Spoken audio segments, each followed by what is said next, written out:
आजको ताजा खबर भर्खरै आफ्नै करेसाबारीमा फलेका अर्गानिक खबरहरू। पहिलो भेडा खबर। पहिले झापाका कल कलाउँदा लटरम्म फल्दै गरेका सोझा साझा जनतालाई ओली नामका एक किडनी फेल बाजेले भेडा बनाउँदै चुनाव जित्दै आएका थिए।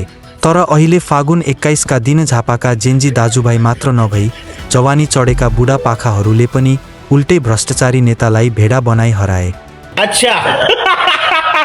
दोस्रो हर्क बहादुर खबर। हर्के बहादुरको पार्टीका झापा 5 का उम्मेदवार हारेपछि उनले भने त्यस्ता नाथे भोट तेस्रो दमला खबर।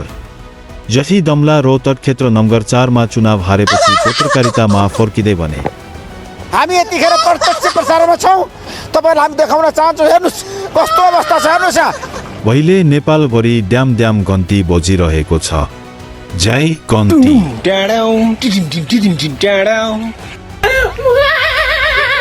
अब 5 बाट अध्यक्षजीको सुनिश्चित छ, भदुदीबाट मेरो सुनिश्चित छ, देशभरिबाट एमालेको लगभग बहुमत आउने सुनिश्चित छ।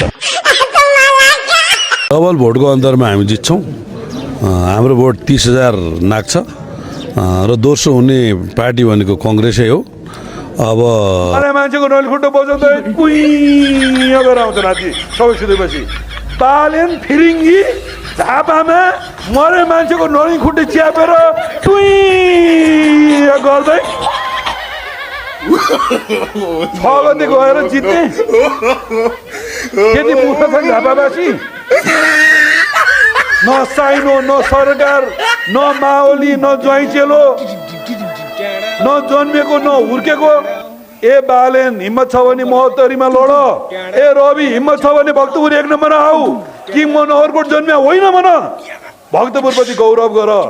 चौथो थियो एमाले भक्तपुरमा, हार्ने सम्भावना थियो। 70 मा चुनावमा जाने कि नजाने केपी गभर्मेन्ट सोद्धा मलाई भन्नुभयो। म